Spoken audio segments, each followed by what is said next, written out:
G'day legends, I hope that you're having a fantastic day and so far a fantastic week. Now today we do have a lot to go over, but one thing I want to say in the beginning, other than the maps, nothing in this video is mutually exclusive. So I may present something, it may not really make sense, but we'll come back to it maybe at another point in the video. So what we're going to be speaking about is, of course, we're going to look at the maps. We're going to look at where things are moving, geolocations, Ukrainian attacks, Russian attacks, and see what is happening there. But we have to give an overall frontline situation too. And we're looking into some articles by the media that are giving a far different look at the front line than they have over the past 2.5 years. For the last 2.5 years, you would think the front line, for at least for the Ukrainians, was sunshine and rainbows, realistically, in a lot of like the Western mainstream media.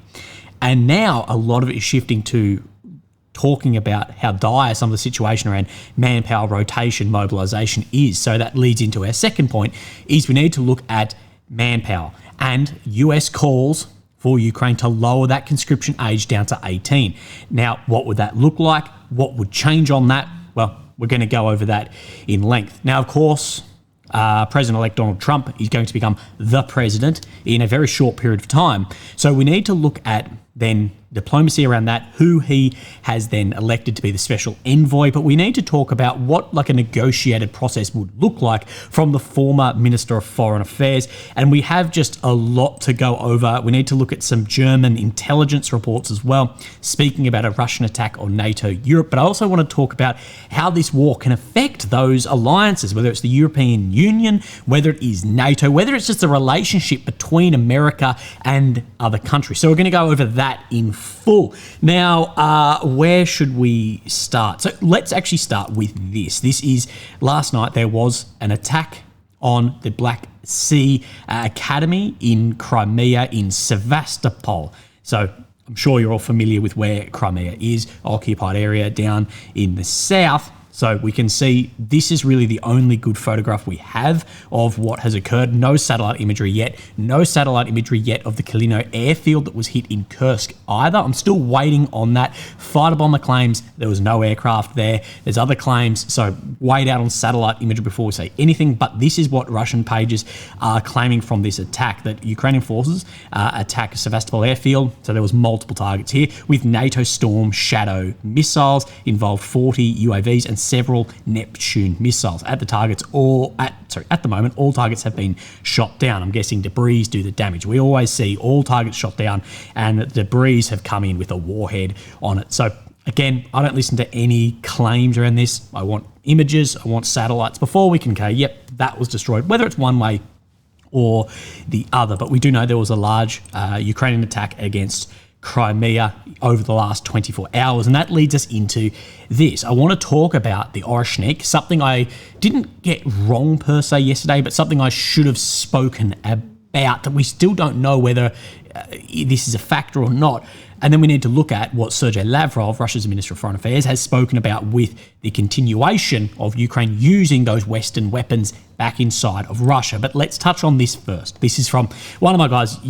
I'd love you to meet this guy one day. Incredibly intelligent, but has to remain anonymous. So, one interesting, Justin Bronk in a video points out that it's, yes, in principle, the kinetic energy of an Oreshnik warhead is significant, but in practice, these warheads are not accurate, simply because they don't need to be. If you're delivering the equivalent of a few megatons of TNT, hitting your dead target does not matter. But with kinetic energy, it very much does. Of course, you can have very small and a penetrator through. He concludes that as a conventional weapons, they're just not useful in the practical sense, leaving it to the messaging or PR side. So what I said was this strike may have been like a 50-50. The messaging PR had a massive effect. It really did. Don't downplay that, because people who don't follow anything about this war, couldn't point this out on a map, have seen that footage, and some people were terrified by that footage. But I also said, could it have an ability for a kinetic weapon penetrator for bunkers? Now, secondly, he goes, of course, it could be that Russia designed the system with this in mind and have modified the guidance system to give the warheads more or less metric precision. But there's no obvious indication of this. Senator's mind, Justin Bronk does not discuss this aspect. So yes, these could be, well, the traditional MIRV, the independent re-entry vehicles, coming in on like an ICBM, IRBM, well, they're made to carry a nuclear warhead, so they do not need to be accurate. these, we've heard, new experimental weapon. Could it be that Russia has modified this and that they are? Again, we'll leave it up to time to tell us if we are correct or incorrect or where it is on that. We're not going to be incorrect or correct either way. We're just going to find out if we are, and if we see further strikes on these and further battle damage assessment. But any BDA is almost impossible to get with the restrictions by the Ukrainian government and the Russian government on then strikes after the fact and taking photographs or videos.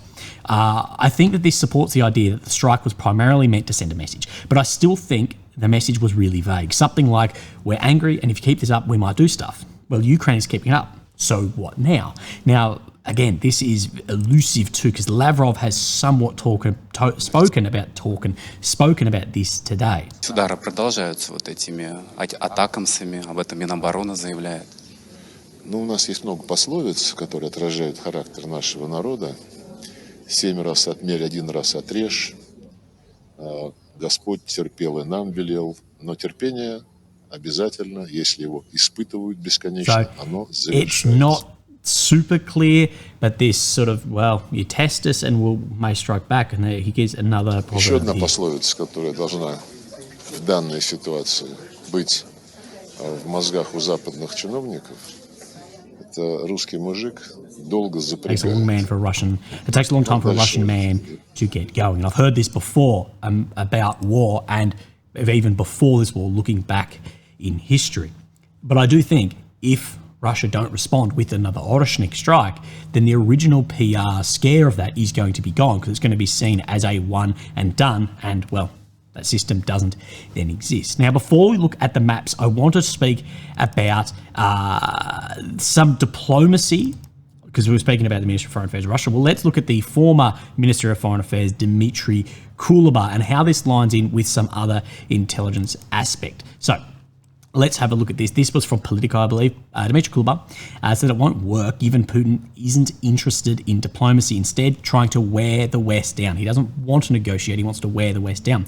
The former foreign minister also can't see how President Volodymyr Zelensky and his former boss can sign any pact accepting the annexation of Crimea or Donbass region in eastern Ukraine. Zelensky suggested earlier this month the war will end faster thanks to Trump. We must do everything to ensure the war ends next month through diplomatic means, is what he had said. He shouldn't be the first to say no to Trump and should let the Russians appear to be the unreasonable party. So he wants to say, yep, Trump's going to be great. Let the Russians look unreasonable. Therefore, that may help you at the negotiating table. But either way, it is inconceivable that Zelensky can ink a deal that surrenders territory. The Russians keep the Donbass. They keep Crimea. No NATO membership can Zelensky sign. He cannot because of the Constitution.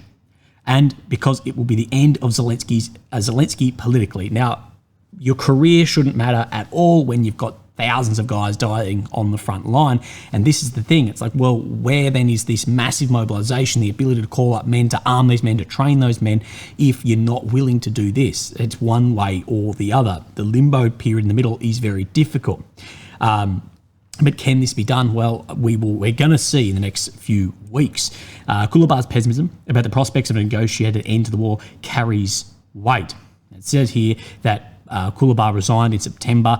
Really, it was a forced departure. We spoke on that at the time, and a lot of people were very, very critical of this because Kuleba had a really good standing with a lot of the other foreign ministers around the world.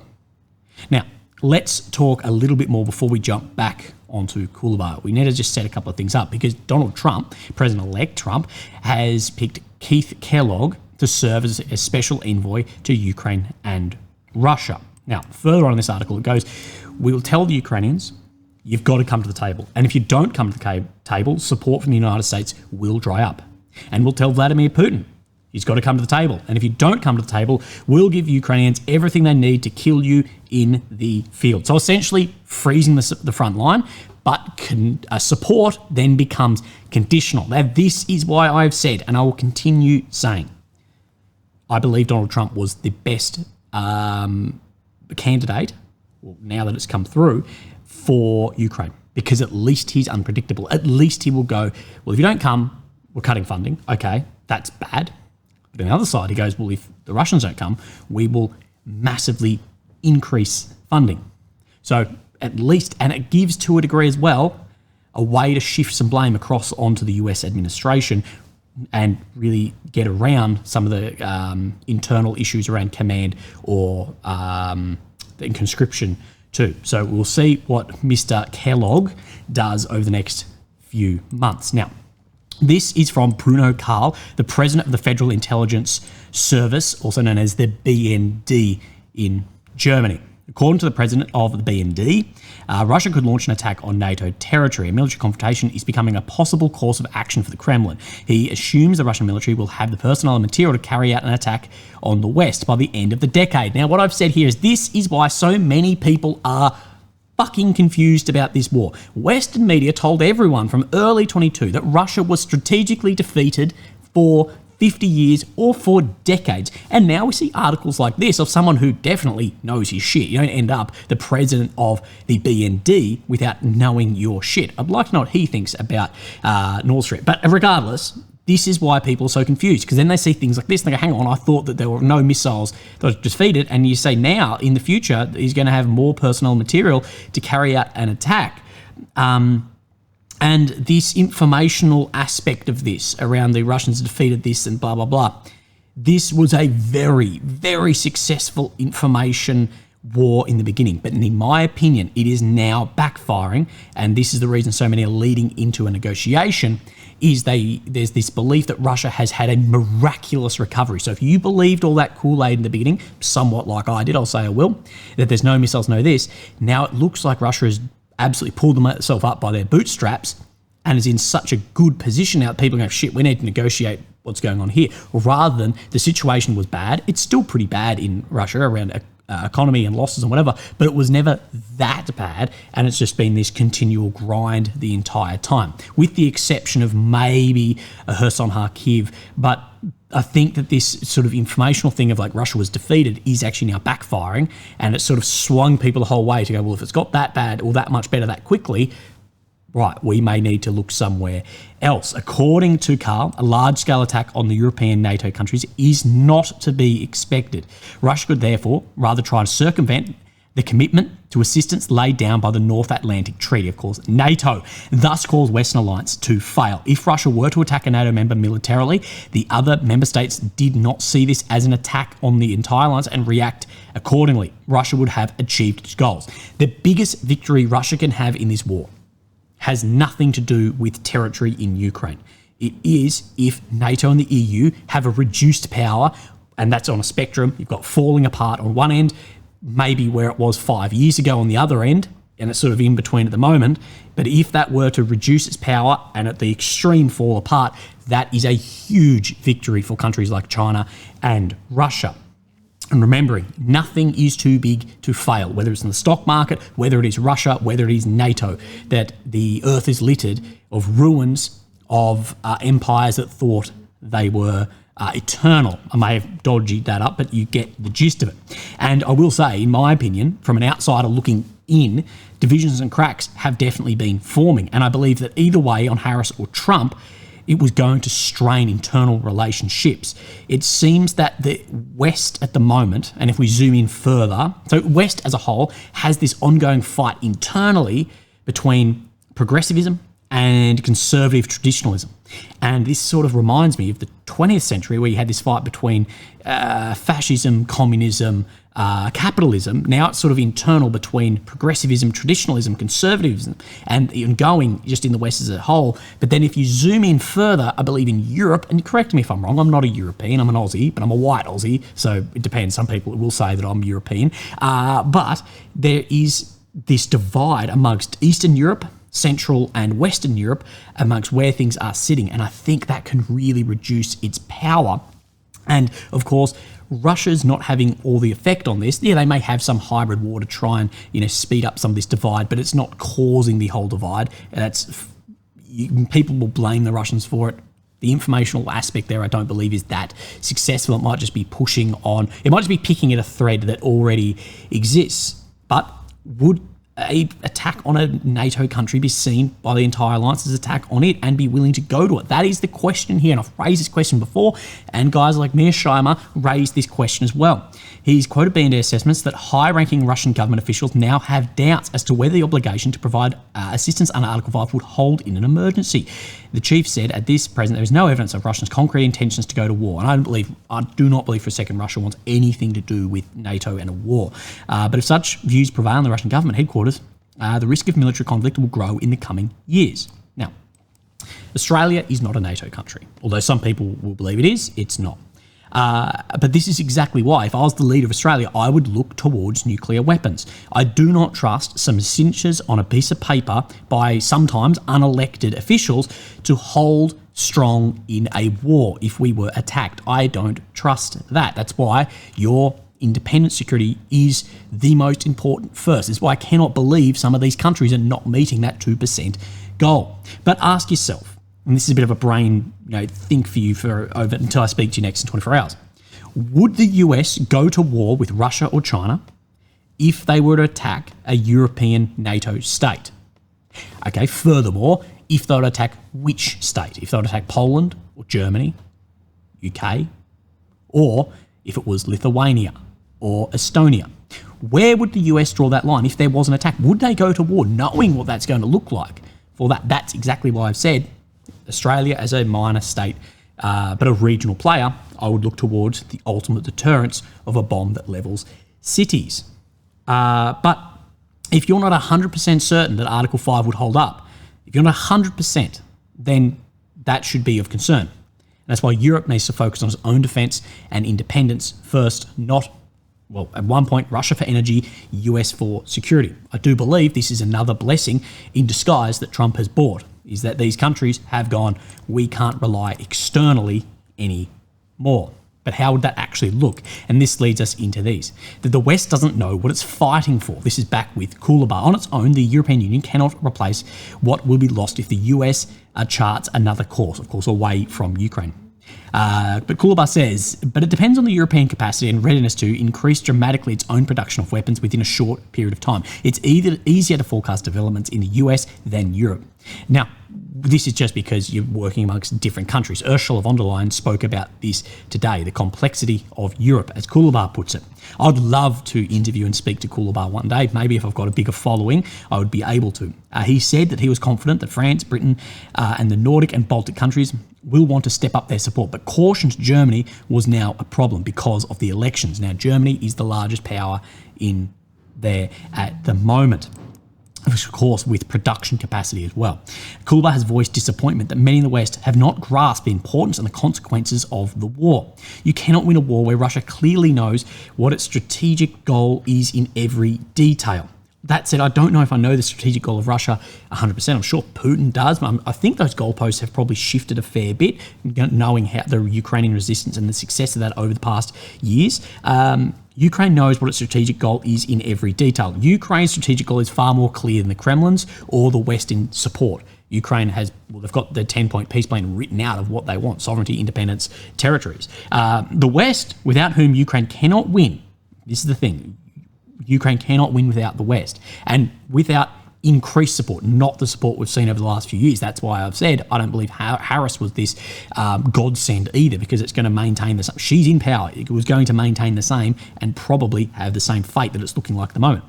But he says that it does not know what it is fighting for. And again, he's saying here the West doesn't know what it's fighting for. And this is a very hard sell for the average media consumer now that we're 3 years into a war, the border moving in the wrong direction, and the need for hundreds of billions of dollars more money and tens of hundreds of thousands of lives. It's a very hard sell to the average person in a democratic electorate country to actually sell this. Now, this war is existential for Ukraine and Russia. Of course, it's existential for Ukraine. Now, I've put an asterisk next to Russia because I believe this war became existential for Russia.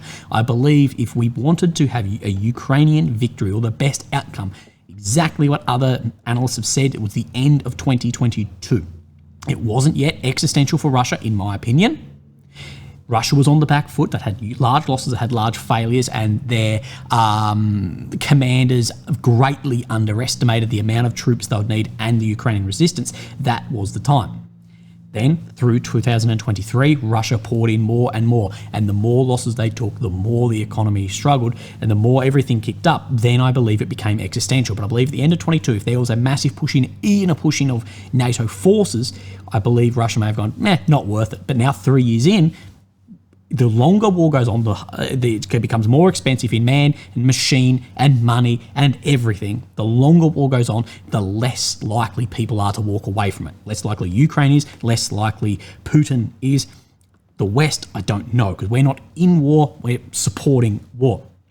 But I believe that this war could also be existential, has become existential for NATO and the EU. Not individual states, not going to be a collapse there, but it could be existential. If then the Kremlin wins, however that looks, it could be existential for the trust in those alliances from outside and within, and could further create division as well. So I believe this is incredibly important, but again, the average consumer doesn't give a shit. This is what I've said about why that Orishnik worked, because you've got Joe Rogan's just an average consumer of just bloody a Western country, and people are scared by that, and it's a hard sell on things like that now we're years in, billions and billions of dollars and hundreds of thousands of lives. Dmitry Kuleba continues, this is the real tragedy of this war.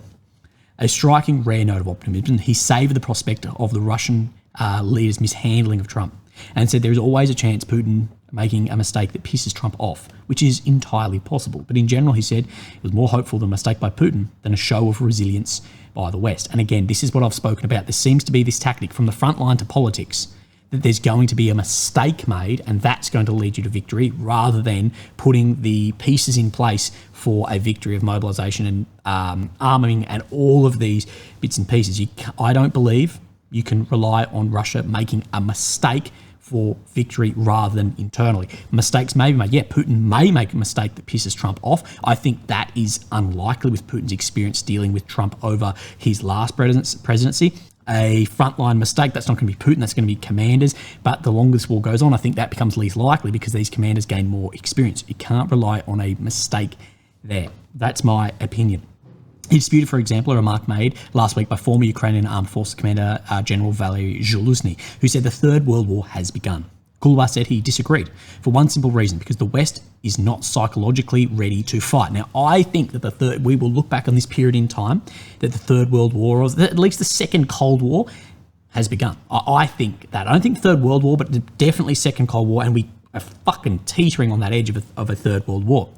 But the West is not psychologically ready to fight.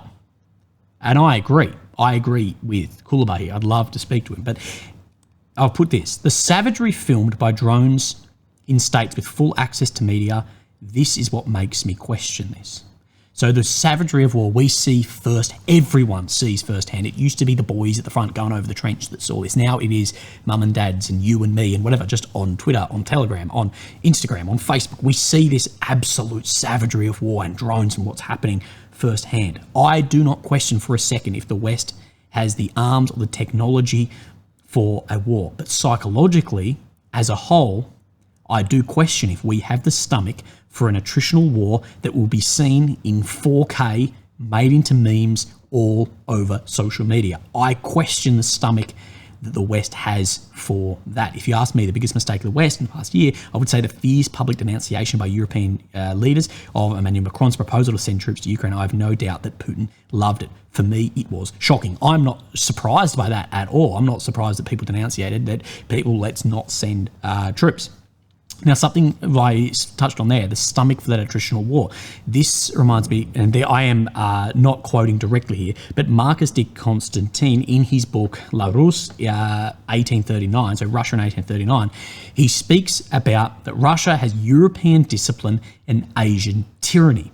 Now, in my opinion, this is why we're seeing Russia win the attritional war at the moment. That there is discipline in ranks in soldiers there, but this idea of despotism, tyranny, of being able to just send in and knowing there's going to be large losses and accepting that footage of guys on the front and this and that. And I know we see some of that footage and stuff of Ukraine, but we see far more of it of the Russian forces getting hit, and it seems to have not really impacted the society as a whole or troops' willingness to fight. And in attritional war, the stomach for hardship is one of the biggest elements pointing at that, and that's why I question the stomach that these Western states with high morals and ethics and all of this is going to see that. And I think the visuals we see of this war is what is turning the Western leaders away from wanting to commit soldiers, because it's going to be our guys on that. And I think the Marcus Constantine maybe points at something there of why there is more acceptance to maybe see that, and the way that Russia fought in the Second World War through to this war with huge, huge losses. Now, one last thing before we then look at the maps. Now, this was Wall Street Journal, I think, originally, but this is off Daily Mail. Love Daily Mail do articles from like just the biggest BS through to like this, but it's worth picking some pieces out of it. More of the quotes. The pure math of Ukraine's situation is that it needs more troops from an unnamed official in Biden's party. The need right now is manpower, exactly like I've been saying for months. The Russians are in fact making progress, steady progress in the east, and they're beginning to push back the Ukrainian lines in Kursk. Mobilization of more manpower could make a significant difference at this time. As we look at the battlefield today, no, it is not going to. It would have made if people listened to Zaluzny 12 months ago when he said we need 500,000 men. The amount of men that you need now is in the hundreds of thousands, potentially in the millions, not in the thousands or tens of thousands. That's going to take a minimum 12 to 18 months to be effective on the front line. It's just, that's how long I've been an infantry soldier. I know how difficult it looks simple. It's fucking not. Now, they speak about this of the 1.5 million active personnel in Russia, a million Ukrainians, and then they go, Russia has bolstered its forces by foreign conscripts in recent months from North Korea and then Yemenis. Now, even if true, again, there's no like rock solid evidence of this. People are going to hate me for saying that, but the amount here is irrelevant. If you've got 1.5 million active personnel and 11,000 North Koreans who have no combat experience, don't speak the language, join the fight, I'm sorry, man, it's relevant in politics and how it looks. That's very relevant. But in actual frontline changes, tactical, so strategic level, it's relevant. Tactical level, it is, in my opinion, it is irrelevant. But I can see why, third country into war, that is very relevant. Just like if France sent 1,000 troops, that's very relevant. It's very relevant strategically and other countries entering the war. But tactically, 1,000 troops from somewhere in armies that are now 1 million men, here nor there. Ukrainian President Volodymyr Zelensky has been hearing concerns from allies in the Western capitals that Ukraine has a troop-level problem and not an arms problem.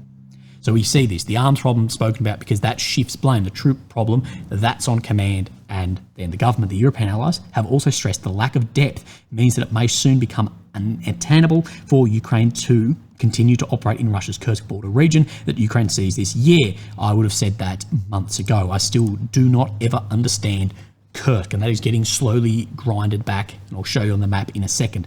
Kursk has never made sense to me. I think it was... I'd love to know in the future what was the goal. I heard it was a nuclear power plant. I don't know. And it just seems that Kursk has actually jeopardized other... Like, when this first happened, I copped so much criticism everywhere of saying, I think Kursk is going to jeopardize the East and South. And so far, I believe that I'm correct. Kursk, it got maybe 500, 600 square kilometers. It's probably half of that now. And it seems like the other areas have just moved so quickly. I still don't get it. I'm happy to be wrong. I wish that I'm wrong, but I don't get it. And this saying that they may need to, I think at this point they can't. I think because the Ukrainian forces are still up in Kursk for now a long time, and Russia has amassed a large amount of forces up here to try and push them back. The risk is if Ukraine try and if they pull out of Kursk and go, fuck, we need you down in somewhere down in Pokrovsk or in the south. And Russia has 50,000 troops up here still moving as they are in the south and here. What is stopping Russian forces from moving into Sumy? They've already got heavy vehicles there. They've already got the troops there.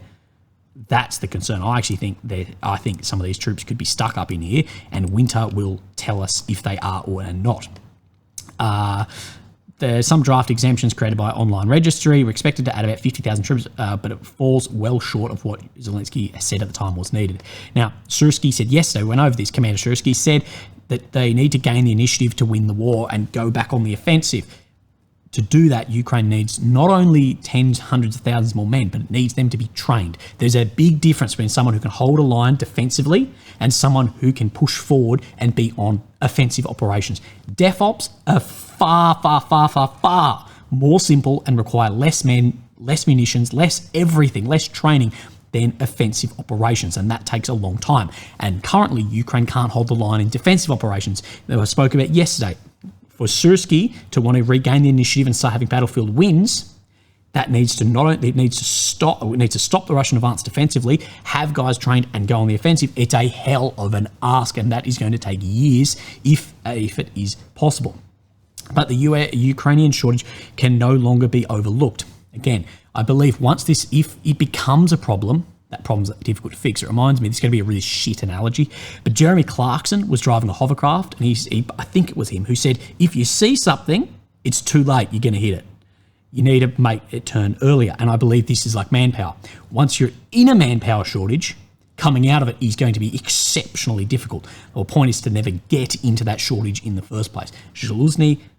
They should have listened to Zaluzny when he said 500,000 last year. Some Ukrainians have expressed worry that further lowering the minimum conscription age and taking more young adults out of the workforce could backfire by harming a war-ravaged economy.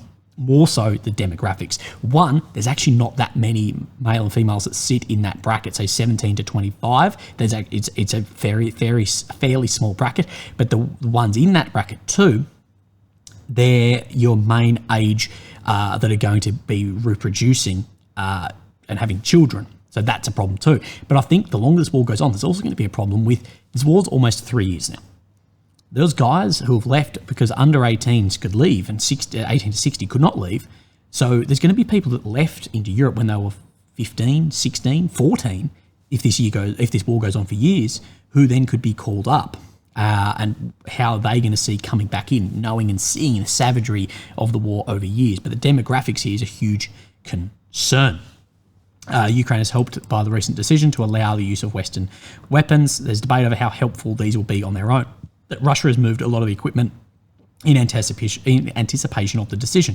Now, airstrikes, of course, make the war more costly for Russia. They make it more difficult. But strategic strikes, they need to be laid and used within tactical frontline successes as well. When you speak about counterinsurgency and insurgent warfare, if you see a reliance on long-range strikes, it means that the side with that capability is losing. So even if it's the US or it's Russia or it's China, if you see them fighting an insurgency force and they're using purely airstrikes and not ground forces, it's actually a very strong signal that they are losing. Now, Russia, of course, is carrying out a lot of airstrikes, but they're having armoured movements on the front line, infantry movements on the front line. These airstrikes from Ukraine, they will make things costly. They are hitting things. But like it says, Russia's moved a lot of that equipment out. But if it's purely that, that's not going to win wars. At the end of the day, infantry, artillery, armour, they win the war. Everything else is supporting elements. That's the way, at least I know I'm biased because I'm an infantryman, but Ukraine they're not going to win the war on Storm Shadow Scalp ATACMS. They're not even going to win the war on Tomahawks. It helps the frontline troops, but I think a lot of those frontline troops who are screaming for more equipment, more men, are going to go, we don't care, but ATACMS has hit an air defense system. We need men, shells, bullets. The US administration has also controversially entered talks about sending Ukraine anti-Kursk landmines to defend its territory and stagger the Russian advance. Now, I don't know how this is going to be looked at after the war because Ukraine, of course, is a signatory and has ratified the Ottawa Treaty against the use of Pers-initiated anti-Pers landmines. Now, and was also given a lot of money to destroy them. Of course, we've seen their mass use of landmines. I know there's been officials say that we're not using them, but of course they're bloody using them. Russia is also using them, so I guess they could fall back and go, well, if they're using them, we're going to use them. That's not really how these treaties work, but regardless, it's still a point to look at that could become relevant in the future if there is legal action looked to be taken against, like the Kremlin. I know the ICC won't, but if there is more like that, will it be looked at the other way? Well, I guess it's going to depend on who comes out of this so-called victor. These laws, so mobilisation laws, do away with some... Oh, sorry. We've already gone through that. My God, we smoked our way through that. Have we done all of this? Yes. Okay. Sorry.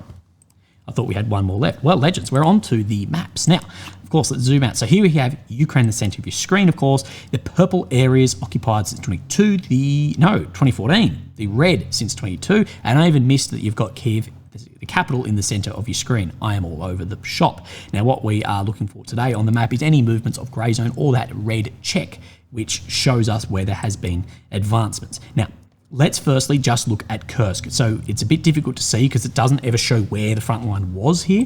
So we step back yesterday and then to today. So you can see an increase in grey zone and a decrease in Ukrainian-held territory, especially along the border to the south of Sudzha, Plekhovo, Borky area, where Russian forces are grinding back some of this. Now, the first place we're going to look is Pokrovsk, as I've got some things to show you in here also. So you can see just around to the west of Selyadov on the flank of Shevchenko that we can see there is a Russian advancement here. A lot less advancement shown on the deep state map today than previous days on these maps. Now we have a look here and this tells a different story. This, of course, is the Syriac maps. Russian army took full control over the locality of Zoria, so down in Zoria here, and northern positions. In addition, Russian forces made new advances west of Yurivka and this area. So this down here, this is your Zoria front, and all the way through up to Zavotne is under control. And remember, Zoria was also being shown by a Ukrainian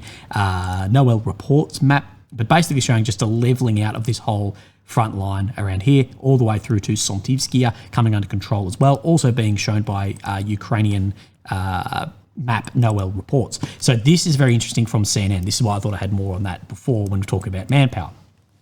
That this is CNN who is now speaking about this, and this goes into what we spoke about in the very beginning, that it seems this huge narrative shift has thrown a spanner in the works. People are going, what the fuck is actually going on? Once a tank is halfway across the next field, a swarm of single-use drones strike it, and again, it slows to a smoking halt, so destroying the tank. However, much of each assault they kill, the Ukrainians complain the few Russians who advance are immediately reinforced by another 10. Grind forward, protracted attritional war. That comes with, of course, large losses, but it is then immediately reinforced and it is grinding forward with no real end in sight yet. Ukraine cannot match Moscow's numbers or a tolerance for casualties that Western officials claim. There we go. Tolerance for casualties. Now, this is numbers based, but I also believe that goes into that psychological aspect of what we spoke about before. And I believe the West, we're going to have the same sort of stomach for war issues. Soldiers around the Eastern Front told CNN Moscow's savage tactics are seeing persistent success, and that is true. Again, yes, we see large losses. Are we seeing large gains? Yes. Is this meeting replacement? We don't know. But is just because you've got losses and grind forward, is that then a failure? No, also, unless it is Pyrrhic. The situation is very critical. Call signed the commander with a drone unit and Ukraine's 15th National Guard working around Pokrovsk. We lack infantry to fight and hold out for some time while the drones do their work. That's why we often see situations where the enemy uncontrollably penetrates valuable areas. Troops in Pokrovsk told CNN manpower shortages are so acute they feared Russians could make a significant breakthrough and complained of having to use drones to strike advancing Russian units because they lacked infantry to confront them.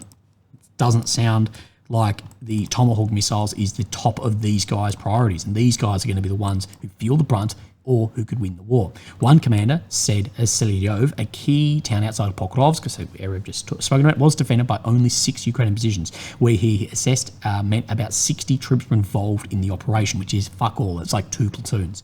They were quickly encircled, outnumbered, retreated with significant casualties. It is rare to hear Ukrainian troops disparage commanders and starkly assess the front line to reporters, but multiple soldiers in Pokrovsk presented a stark assessment of the current Russian advance. This is going to be something interesting to see if there is more disparaging towards command and how that will look. If there is something signed by Zelensky, how will the soldiers actually then see this? And I've said that there could be legitimate, some uprisings amongst some of these guys who have lost all their friends. They've fought for years and it's been signed away. Especially if they still believe that they can win. If they're on the front going, we can win this, and Zelensky signs something, what is that guy going to think with the sacrifice that he has made? We'll talk about it more in this article. I cannot say exactly how much time we have, if there's any time at all. Now they're pushing their troops to the front line as much as possible. And then at one point, they're going to go for an assault. They can go very far in one day. The enemy is advancing because there are no people defending on the ground. Nobody wants to sit there. There is a very high chance that they will not come back. And again, a lot of this gets shifted of the blame onto Western weapon supply, which is a third of the issue, but the other 2/3 is manpower and command decision. Now, these are not mutually exclusive. Command decision can be influenced by Western weapons. Command decision can be influenced by lack of manpower. Lack of manpower can also be influenced by a lack of weapons. So this is not all mutually exclusive, but there is more pieces to the puzzle than if we had F-16s 2 years ago. Well, the F-16s you've got have made no change at all. A drone crew skip through the video library of the past 2 weeks of costly and chaotic withdrawals and rotations. Another scene involves a Ukrainian drone unit defending another village, mostly without infantry support. Further, recruitment brings its own issues. The defence of Seladov, one commander said, was bolstered with 300 fresh recruits sent to the front line directly and expected to undergo basic training in the trenches. Errors by command are increasing. Several soldiers said, sharing an episode of which the unit of Ukrainian soldiers was attacked by drones from the front line after 2 Ukrainian commanders mistakenly failed to identify them.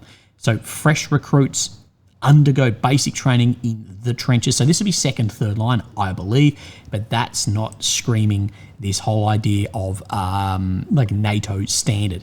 Again, people say, a couple of weeks training. No, I'm a former infantryman. I don't give a shit what people who are officers or who are whatever, YouTubers or bloggers or whatever their experience is. Ask an infantryman, how long do you think it would take to conduct offensive operations at a platoon, company, battalion, division level? And they will give you, if they're not just drinking Kool-Aid, they will give you a real answer. And I believe the real answer is probably 18 to 24 months to work from nothing through to being somewhat capable of doing like battalion size operations, maneuver operations. It is fucking very difficult. Not defensive work, so that could be very different, but you're not going to win on defensive works. Mistakes are commonplace in the chaos and horror of the battlefield, yet this openness and candor is rare from troops who a year earlier would have spoken about the fierce pride that Ukrainian summer counter-offensives in Kursk region. This guy's saying, I have no people, I'm fucking alone, I'm fucking tired, said Kotia, call sign reconnaissance sniper from the 15th National Guard. I love my job, but we need other young people to love this job too. Our country is awake, but the people in it are not. Guys are dying. This is trash. And I believe that there's going to be a lot of division between guys that served and guys that did not. We saw this after other wars as well, other major wars. The prospect of peace talks, beginning when Trump takes power in January, provided little consolation. Freezing this war is a double-edged sword. Do we give up the land my friends died for, or continue taking it back and lose even more friends?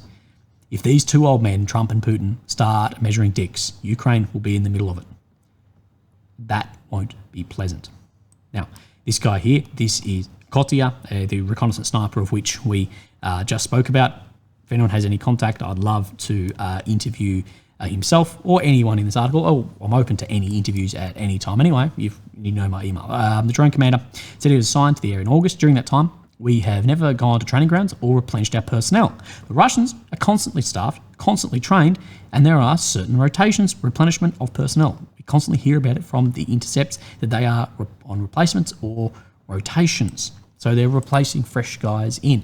And this is CNN now reporting this. And CNN is like that way, not wanting to criticise this as you effing get. Now, and what I'm getting at, if CNN is reporting this and openly reporting it, well, it's probably a lot worse than we are thinking. So here is Kursk and Beretsky in here. No changes on this front today, but let's have a look at this geolocation so we can see where the train line turns up to the north. So just down in here in these first blocks, just about where my cursor is at the moment, we have seen a Russian battle flag go up in this position. Now, I don't think I can show you much of this footage here. You can see this is where that flag has been put up. The MRAP you saw in that footage, that was destroyed right about where my cursor is in here. I'm probably out by a little bit, but it was up in this sector. There's still Ukrainian forces operating up in here, but it is under a lot of attack by the Russians. I believe we'll see this close up and as well down to the south of here close up in the next coming weeks as well. So we have this spy out here. Deep State showed this the other day. No real change. Syriac is now showing this same area. We can see by the roads in here. So those maps match. That is as far correct as we can get. Now, Velika Novosilka still only shows grey zone to the borders in here, but we do know that there is a lot of movement occurring in and around here. Let's go back to we need to go forward to today. So we go back to yesterday, then today, no changes shown around Veliki Novosibirsk or Rivnepil. Now, let's have a look around here. Now, Suryak is showing up around Rozdolny, more control and some more control out near Rivnepil. That squeeze on this whole sector in here. I don't know exactly how this is going to look yet, but time, like everything, is a bastard, and it is going to let us know how this looks further. Toretsk front, we can see Nepelivkia and Zaleznay, some ground made by the Russian forces in here. Now, there's a lot that have said that this area in here has been like this now for months, but again, wait and see, and then we'll compare the maps as we go. Now, let's move our way up. I believe that's all the changes on this map. If I'm missing one, I apologize, but we need to come down in Torsky here. Now, this is very important Ukrainian counter-attack. Now, at one point, the Russians seem to get almost all the way out near Torsky here and basically cut off the forces in here. And we've seen Ukrainian counter-attacks into then these positions, then pushing back this sack down in here. So we've seen this occur further off Suryak maps and unlocking this area between Terny and Torsky in here. Situation north of Donetsk, Ukrainian army recaptured new positions east of Kursk, thus reversing Russian advances in this axis since October. So pushing back here, unlocking this, and then getting back at those areas that became occupied. Now, let's just move north of here slightly, and we have Kopanki. Again, we've spoken about, because Russia was allowed to reach the Oskil in here, logistics up into this front are more difficult. I won't be surprised if this whole area come under control in the next coming months, depending on winter. But this is Kopanki down in here, and Veshneve. So we have Kopanki, Persho, Veshneve, Kopanki, Persho, Veshneve. Northeastern front, Russian army took full control of the locality of Kopanki and began advancing west of Veshneve, reaching the outskirts of Zeleny Hay. So up in here. Again, doesn't show on both maps, but grain of salt with everything. Not even showing any grey zone there. Legends, this was far longer than I'd hoped it would be, but thank you for being here. I really appreciate all your support. If you'd like to support me further, there's links. But hey, I'm shocked that it's a month out of my surgery and I'm back. Look after yourself. Have a great day. I'll speak to you tomorrow. Thank you. Bye-bye.